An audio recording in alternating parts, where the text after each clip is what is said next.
Përshëndetje të nderuar zonja dhe zotrinj. Sonte pranë jush po vi me një histori shumë të ndjerë.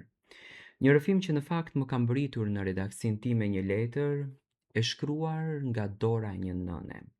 Një nën që ka sakrifikuar gjithçka për fëmijët e saj, një nën që ka sakrifikuar veten e saj, vetëm e vetëm që fëmijët i shikonte të lumtur, por atë që fëmijët ja kanë kthyer, më besoni që është jashtëzakonisht e rëndë.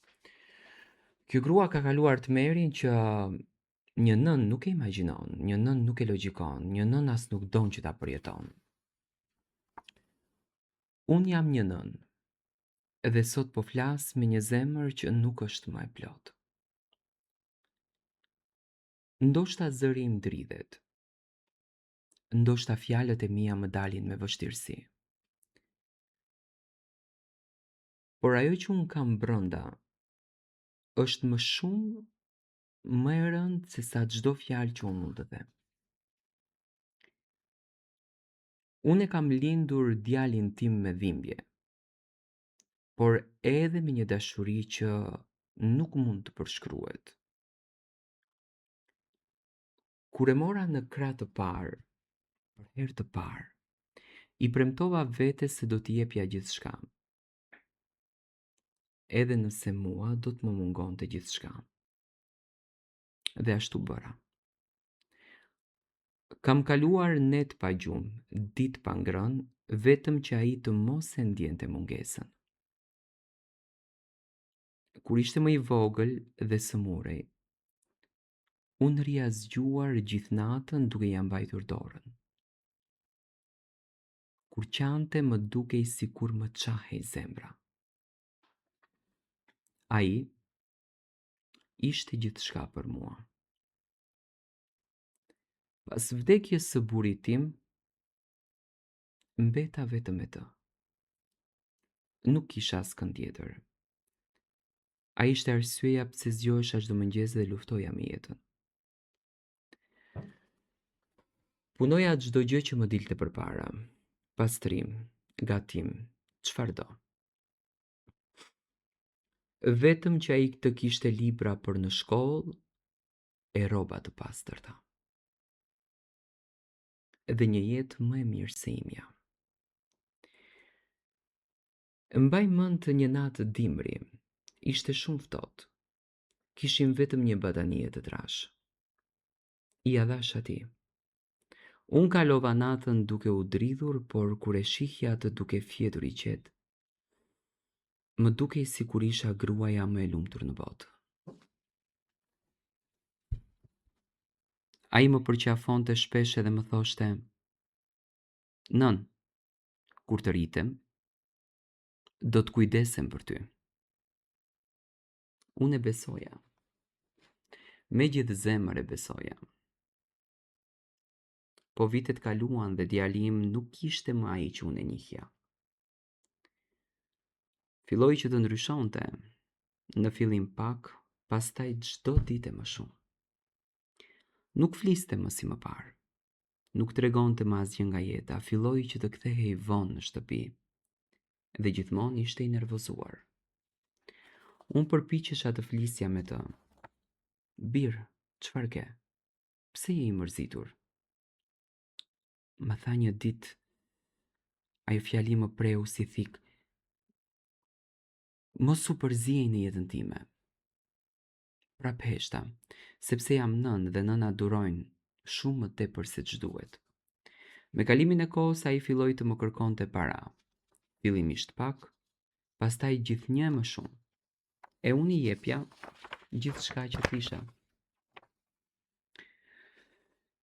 Pensioni im ishte i vogël, mezi më mjaftonte për ilaçe, por prap i jepja, sepse nuk doja ta shihja të mërzitur. Nuk doja që ta humbisja. Por erdhi një ditë që unë nuk kisha më asnjë gjë për t'i dhënë. E mbaj mend shumë mirë atë ditë. Ai erdhi i nervozuar dhe më kërkoi para.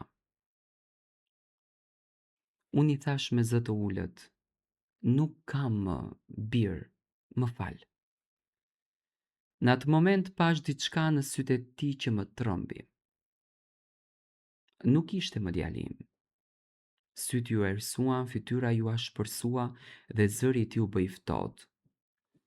Filloi që të bërtas, se unë u përpoqja që ta qetësoj dhe i thash, jam nëna jote, të lutem. Por ai nuk më dëgjonte më. Më shtyu, ndërsa unë u përpoqja që të qëndroj në këmbë, por nuk munda. Pastaj më goditi, nuk e di sa herë, nuk e mbaj mend, e di që vetëm unë po i lutesha. Mos, të lutem mos. Por ai nuk të ndaloi. Dhe në atë moment nuk ndjeja më trupin tim. Ndjeja vetëm zemrën që po më coptohej. Sepse nuk po më rihte një i huaj, por më rihte djalim, gjaku im. Pasi gjithçka mbaroi, unë mbeta e shtrirë në tokë. E shikoja dhe prisja që të më afrohej. Të më thoshte, më fal nën. Por ai vetëm më pa dhe më tha, dil nga shtëpia. Ato fjalë më vranë më shumë se çdo goditje. Dil dhe mos u kthe më. Unë ngrita me shumë vështirësi, trupi më dhimbte, por shpirti më dhimbte më shumë. Mora një qese të vogël, hodha disa rroba, edhe asnjë gjë tjetër. Edhe e pash për herë të fundit shtëpinë time. Aty ku unë u rita, aty ku unë qesha, dhe aty ku unë qava. Edhe dola si një e huaj. Shkova tek vajza ime. Kur hapi derën dhe më pa, filloi që të qante. Më përqafoi fort dhe më tha, nën, kush ta bëri këtë? Unë nuk fola, sepse si mund t'i thoja që ma bëri vllai i saj? Sot jetoj me të. Ajo kujdeset për mua, më do, më respekton. Por zemra ime ka mbetur tek ai. Tek djali im. Çdo natë lutem për të, jo për veten time, por për të. Që të ndryshoj, që të kujtohet që unë jam nëna e tij, sepse pavarësisht gjithçkaje, unë ende e dua. Dhe nëse një ditë ai troket në derën time, unë do t'ja hap. Sepse jam nën dhe zemra e një nëne fal gjithmonë. Edhe kur është e thyer në mira copa. Ky ishte rrëfimi kaq i ndjer, në fakt i kësaj nëne që unë me patjetër do të përçoj një mesazh. Jo më kot vendosa që ta ndaj, do me thënë që kur më erdhi në TikTokun tim u mahnita, nuk e besoja dot që ka fenomene të këtilla, por ja që ndodhi. Tani, gjëja më e çmuar në jetë ose zëvendësimi i Zotit në këtë univers është nëna, ne besojmë këtë gjë. Dhe Zoti fuqinë e tij e ka lënë tek fuqia nën, dhe unë mendoj që duhet patjetër të respektohet, sepse bashkë mbrëm kam lexuar një libër që tregonte që nëna është arma më e fortë që universi ka krijuar. Dhe ne besojmë në univers, unë besoj shumë, dhe mendoj duhet që të jemi njerëz më paqësor, duhet të respektojmë gjeneratat dhe brezat, dhe jo të tregojmë këtë kulturë, sepse nëna gjithmonë këtë zemër ka. Ajo di të falë, është heroinë.